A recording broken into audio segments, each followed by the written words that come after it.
That night, the rain didn't fall. It attacked. It came down in heavy, merciless sheets against the glass towers of downtown, flooding gutters, drowning the sidewalks, sending even the most stubborn pedestrians running for cover. Luxury cars moved fast through the streets, their headlights slicing through the dark like blades. Nobody stopped. Nobody looked around. Elena Carter stepped out of the revolving glass doors of Carter Beauty Group headquarters at exactly 9:47 p.m. Her heels clicked against the wet marble steps with the kind of calm authority that comes from years of being the most important person in every room. Her coat was tailored. Her posture was perfect. Her face gave away nothing. But inside, she was exhausted in a way that sleep couldn't fix. The company she had poured her entire life into was quietly bleeding. Not in public, not yet. But the people around her knew. The executives knew. The board knew. And Elena knew worst of all. Her driver had already pulled the Rolls-Royce to the curb. She reached for the door handle, and that's when she saw him. He wasn't shouting, he wasn't stumbling, he wasn't holding a sign or begging anyone for anything. He was simply sitting right there beside the curb, just a few feet from where her car idled. A young man, his clothes were soaked through and torn at the sleeve. There was a bruise on the left side of his face that hadn't fully healed. A small ceramic bowl rested in his hands, only a few coins inside. The rain fell on him, and he didn't flinch. Dozens of people walked past him in the span of 30 seconds. Not one of them looked down, but Elena stopped. She didn't know why. Now, she had walked past desperate people before. This was a city. It happened every day. But when the young man slowly lifted his eyes from the bowl and met her gaze, something moved through her chest. Not pity, something more complicated than pity.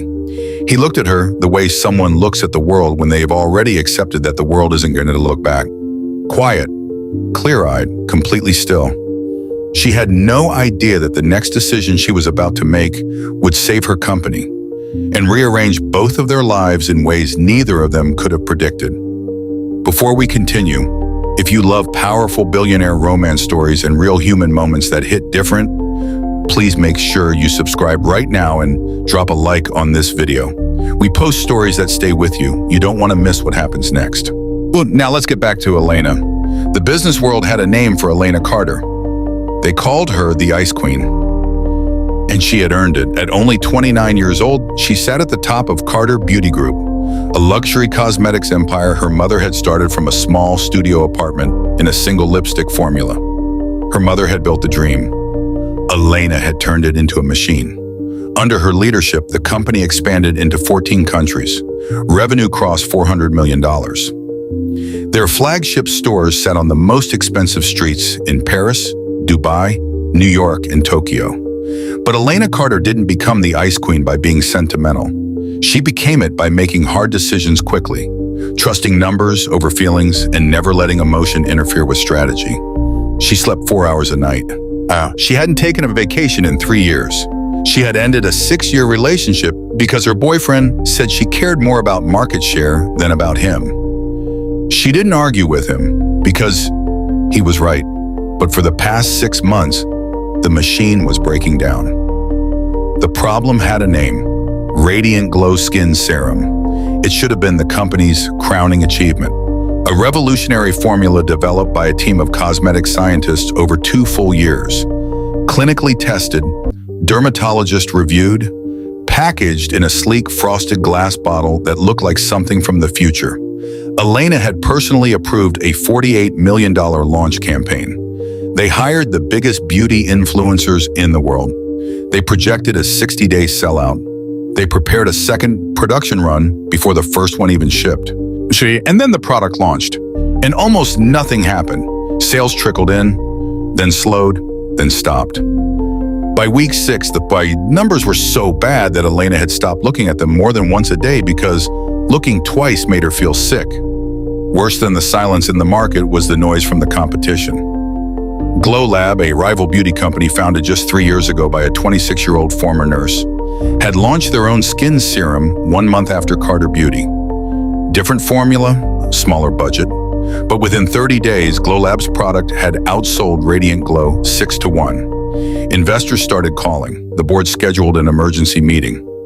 One of her senior executives pulled her aside after a presentation and whispered, "Elena, if we don't turn this around in the next 90 days, the board may move to restructure leadership."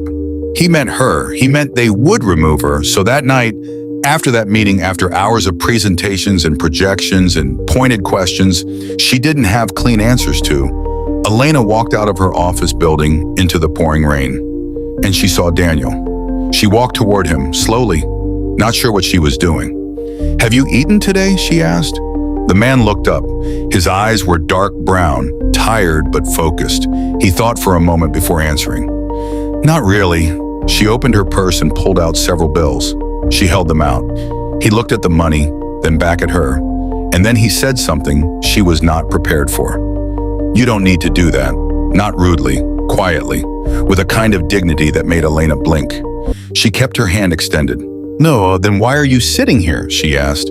He looked away, down the empty wet street, then back. "Because I lost my apartment." No story attached, no performance. Just a fact. A simple, exhausted fact. Elena studied him for a long moment. Something about the way he spoke, the way he held himself even while sitting on a wet curb in torn clothes. It didn't add up. Before she could think through what she was doing, she heard herself say, "Come with me." Her driver nearly dropped his phone. "Miss Carter." "Just drive, Marcus." The young man on the curb stared at her. "I don't want to cause trouble." "You won't." A long pause, rain on the roof of the car, traffic moving in the distance. Finally, he stood up. "My name is Daniel." "Elena." And just like that, a man who had spent the last 4 months sleeping on borrowed floors and park benches folded himself into the backseat of a car worth more than most people's homes. The penthouse was on the 40th floor, floor-to-ceiling windows, city lights in every direction, oars on the walls that probably cost more than Daniel's entire university scholarship had been worth. The staff said nothing when Elena walked in with a stranger who smelled like rain and had dried blood at his temple. Elena simply said, "Prepare the guest room and bring food." They obeyed. Daniel sat at the long dining table and looked around the apartment the way someone looks at a painting they admire but never expected to stand in front of in person. Not greedy, not overwhelmed, just quietly taking it in. When the food arrived, he ate slowly. Elena watched. She had expected hunger to take over. She had expected him to eat the way someone eats when they haven't had a real meal in days. But he ate with careful manners, like someone who had been taught that how you eat says something about who you are. "You don't act like someone who's been living on the streets," she said. Daniel set down his fork, gave a tired half smile. "I wasn't always." She leaned forward. "What happened?" He was quiet for a moment. Then he began. He had been a scholarship student, economics major, top of his program for 2 consecutive years. His professors had called him one of the sharpest analytical minds they had seen in a decade. Then his father got sick, stage 3 kidney disease. Medical bills arrived like a flood. Daniel worked 2 jobs while carrying a full course load. Morning shifts at a warehouse, night shifts at a convenience store. He kept up for almost a year. Then his grades slipped below the scholarship threshold. The scholarship was revoked. He tried to pay tuition out of pocket, but the medical bills kept growing. His father passed away 14 months ago, and 2 months after that, Daniel came home to a padlock on his apartment door. 3 months behind on rent. No one to call, nowhere to go. Elena said nothing for a moment. Then quietly, "And your family? Anyone else?" "No." She absorbed that. Then Daniel gently redirected. "You run a beauty company, right?" Elena blinked. "Trying to?" "What's wrong with it?" She almost laughed. "You wouldn't understand." Daniel tilted his head, just slightly. "Try me." Elena didn't know why she told him. Maybe it was the lateness of the hour. Maybe it was the rain still hitting the windows. Maybe she was just so tired of pretending in front of people who were supposed to be on her side. She told him about Radiant Glow, about the $48 million campaign, about the influencers and the billboards and the social media floods, about Glow Lab and the rival serum and the sales figures that made her stomach drop every morning. about the board, about the 90 days, about the fact that she might lose the company her mother had built from nothing. Daniel listened. He didn't interrupt. He didn't offer comfort. He just listened with the kind of focused, quiet attention that most people can't sustain for more than 2 minutes. When she finished, the room was still. Then Daniel asked one question. Who exactly is your target customer? Elena straightened slightly. Women between 20 and 35. Daniel shook his head, slowly. That's not a target, that's a census category. Elena stared at him. He leaned forward. Luxury beauty brands don't sell products. They sell identity. They sell belonging to a world most people can only look at from the outside. He paused. You marketed Radiant Glow like it was for everyone. But everything about your brand says it's for someone specific. Someone elite, someone with standards that most people can't afford to have. Elena's jaw tightened slightly, not in anger, in recognition. Daniel kept going. Your campaign used phrases like affordable luxury and beauty for every woman. I looked it up earlier on my phone. Elena blinked. He had researched her company on a cracked phone while sitting on a wet curb. Those phrases destroy your positioning, Daniel said. Your core customer doesn't want beauty for every woman. They want beauty that sets them apart from every woman. You handed your competitor the market by trying to be accessible. Luxury is not accessible. That's the entire point. Elena was completely still. Her marketing team had debated this exact tension in 3 separate meetings over the past 4 months. They had never landed anywhere. Daniel wasn't finished. You also made a second mistake. You used influencers with millions of followers. But luxury buyers don't trust influencers. They trust authority. Dermatologists, biochemists, skin specialists with the credentials behind their names. Your competitor didn't win on budget. They won on positioning. Glow Lab marketed their serum as a clinical-grade treatment endorsed by skin professionals. You marketed yours like a lifestyle accessory. The customer looking to spend $300 on a serum doesn't want a lifestyle accessory. They want proof. Elena sat back slowly in her chair. The city lights glittered behind him through the rain-streaked glass. You're trying to sell prestige with a mass market strategy, Daniel said simply. That never works. The room held silence for a long moment. Then Elena asked very quietly, how do you know all of this? Daniel looked down at his half-empty plate. I studied market economics. A pause. And I had a lot of time to read. The next morning, Elena did something she had never done before. She implemented a strategy without running it through her executive team first. She called her head of marketing at 7 a.m. She told him 3 things. Pull the current Radiant Glow campaign immediately. Begin outreach to board-certified dermatologists and skincare specialists for partnership and endorsement.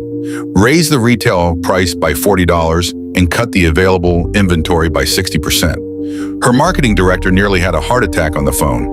Elena, reducing supply and raising price during a struggling launch could be catastrophic. Do it, she said, and then she told the product team to change all consumer-facing language. No more affordable luxury, no more beauty for every woman. The new message was simple. Radiant Glow Skin Serum, formulated for precision, trusted by professionals, available for those who demand more than ordinary results. 3 weeks passed. Elena checked the numbers every morning. Week 1 was quiet.